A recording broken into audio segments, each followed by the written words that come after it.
السلام علیکم۔ Second episode میں آپ سب کو میں ویلکم کہتا ہوں۔ اس ایپیسوڈ کے اندر ہم بیسیکلی ایک بہت ہی خوبصورت سی موٹیویشنل کے بارے میں ڈسکس کریں گے کہ آنر کی ہسٹری کے بارے میں ڈسکس کریں گے۔ اگر آپ کے پاس ٹائم ہے تو پلیز مہربانی فرما کر اس ویڈیو کو پورا دیکھیے گا۔ وہ یوکرائن کے ایک غریب یہودی خاندان میں پیدا ہوا۔ خاندان غربت میں زندگی گزار رہا تھا۔ گھر میں بجلی تھی، گیس تھی اور نہ ہی پانی تھا۔ اس غربت میں 1992 میں زیادتی بھی شامل ہو گئی۔ یوکرائن میں یہودیوں پر ایک بار پھر ظلم شروع ہو گیا۔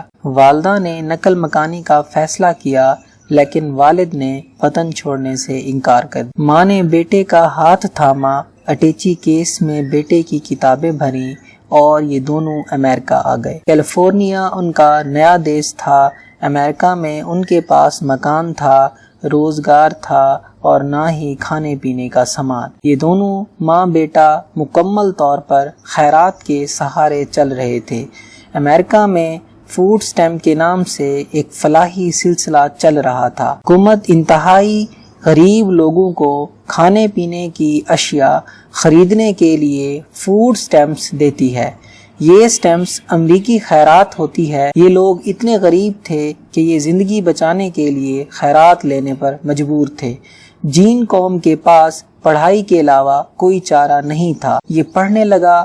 وقت گزرنے کے ساتھ ساتھ پڑھائی مہنگی ہونے لگی۔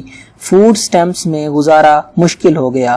جین قوم نے پارٹ ٹائم نوکری تلاش کی۔ خوش قسمتی سے اسے ایک گروسری سٹور میں سویپر کی ملازمت مل گئی۔ سٹور کے فرش سے لے کر باتھ روم اور دروازوں کھڑکیوں سے لے کر سڑک تک صفائی اس کی ذمہ داری تھی۔ وہ برسوں سے یہ ذمہ داری نبھاتا رہا۔ وہ 18 سال کی عمر میں کمپیوٹر پروگرامنگ کے خط میں مبتلا ہو گیا۔ یہ شوق اسے سینٹ جوزف اسٹیٹ یونیورسٹی میں لے گیا۔ وہ 1997 میں یاہو میں بھرتی ہوا۔ اس نے 9 سال تک سر نیچے کر کے یاہو میں گزار دیے۔ 2004 میں فیس بک آئی۔ یہ آہستہ آہستہ مقبول ہوتی چلی گئی۔ یہ 2007 میں دنیا کی بڑی کمپنی بن گئی۔ جین قوم نے فیس بک میں اپلائی کیا لیکن فیس بک کو اس میں کوئی پوٹینشل نظر نہ آیا۔ وہ یہ نوکری حاصل نہ کر سکا۔ وہ مزید 2 سال یاہو میں رہا۔ وہ آئی فون خریدنا چاہتا تھا لیکن حالات اجازت نہیں دے رہے تھے۔ اس نے تھوڑے تھوڑے پیسے جمع کیے اور نیا آئی فون خرید لیا۔ یہ آئی فون آگے چل کر اس کے سونے کی کان ثابت ہوا۔ جین قوم نے فون استعمال کرتے کرتے سوچا میں کوئی ایسی اپلیکیشن کیوں نہ بناؤں جو فون کا متبادل بھی ہو، جس کے ذریعے SMS بھی کیا جا سکے، تصاویر بھی بھجوائی جا سکیں، ڈاکومنٹس بھی روانہ کیے جا سکیں، جسے ہیک بھی نہ کیا جا سکے۔ یہ ایک انوکھا آئیڈیا تھا۔ اس نے یہ آئیڈیا اپنے دوست برائن ایکٹون کے ساتھ شیئر کیا۔ یہ دونوں اسی آئیڈیا پر جت گئے۔ یہ کام کرتے رہے یہاں تک کہ 2 سال میں ایک طلسماتی اپلیکیشن بنانے میں کامیاب ہو گئے۔ یہ ایپ فروری 2009 میں لانچ ہوئی اور یہ دیکھتے ہی دیکھتے مقبولیت کی حدیں کراس کر گئی۔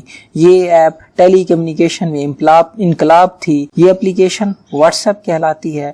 دنیا کے 1 ارب لوگ اس وقت یہ اپلیکیشن استعمال کر رہے ہیں۔ یہ اپلیکیشن دنیا کا تیز ترین اور محفوظ ترین ذریعہ ابلاغ ہے۔ جین قوم کو واٹس ایپ نے چند ماہ میں ارب پتی بنا دیا۔ یہ اپلیکیشن اس قدر کامیاب ہوئی کہ دنیا بھر کی کمپنیوں نے اس کی خریداری کے لیے بولی دینا شروع کر دی لیکن یہ انکار کرتا رہا۔ فروری 2014 میں فیس بک بھی واٹس ایپ کی خریداری کے دوڑ میں شامل ہو گئی۔ فیس بک کی انتظامیہ نے جب اس سے رابطہ کیا تو اس کی ہنسی نکل گئی۔ اس نے خدا کا شکر ادا کیا اور کہکا لگا کر بولا یہ وہ ادارہ تھا جس نے مجھے 2007 میں نوکری دینے سے انکار کر دیا تھا۔ وہ دیر تک ہنستا رہا۔ اس نے اسی ہنسی کے دوران فیس بک کو ہاں کر دی۔ $19 بلین میں سودا ہوا۔ یہ کتنی بڑی رقم ہے، آپ اس کا اندازہ پاکستان کے کل مالیاتی ذخائر سے لگا لیجئے۔ پاکستان کا فارن ایکسچینج اس وقت تقریباً $22 ارب ہے اور پاکستان 70 برسوں میں ان ذخائر تک پہنچا ہے، جبکہ جین قوم نے ایک اپلیکیشن $19 ارب میں فروخت کی۔ جین قوم نے فیس بک کے ساتھ سودے میں صرف ایک شرط رکھی، میں فوڈ سٹیمپ دینے دینے والے ادارے کے ویٹنگ روم میں بیٹھ کر دستخط کروں گا۔ فیس بک کے لیے یہ شرط عجیب تھی۔ یہ لوگ یہ معاہدہ اپنے دفتر یا کسی آفس میں کرنا چاہتے تھے، لیکن وہ ڈٹ گیا، یہاں تک کہ فیس بک اس کی عزت کے سامنے پسائی اختیار کرنے پر مجبور ہو گئے۔ ایک تاریخ طے ہوئی، فیس بک کے لوگ فلاحی سینٹر پہنچے۔ وہ ویٹنگ روم کے آخری کونے کی آخری کرسی پر بیٹھا ہوا رو رہا تھا۔ وہ کیوں نہ روتا؟ یہ وہ سینٹر تھا جس کے اس کونے کی اس آخری کرسی پر بیٹھ کر اس کی ماں گھنٹوں فوڈ سٹیمپس کا انتظار کرتے تھے۔ یہ دونوں کئی بار بھوکے پیٹ یہاں آتے اور شام تک بھوکے پیاسے یہاں بیٹھے رہے۔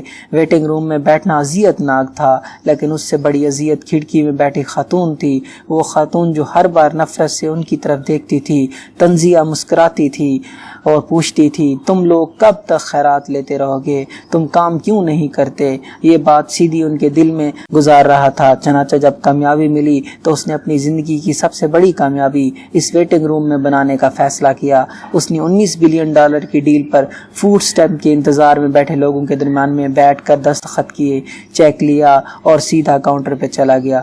فوڈ سٹیمپ دینے والی خاتون آج بھی وہاں موجود تھی۔ اس نے $19 بلین کا چیک اس کے سامنے لہرایا اور ہنس کر کہا، I got a job۔ یہ غریب امریکی کے عزم و ہمت کی انوکھی داستان ہے۔ یہ داستان ثابت کرتی ہے آپ اگر ڈٹے رہیں، محنت کرتے رہیں، ہمت قائم رکھیں تو اللہ تعالیٰ آپ کامیابی کے دروازے کھولتا چلا جاتا ہے۔ اللہ تعالیٰ نے تو ہمیں سب کچھ عطا کیا ہے، ہم کوشش نہیں کرتے، ہم جلدی ہار جاتے ہیں۔ اگر ہم کوشش کریں تو کامیابی ہمارے قدم ضرور چنے گی۔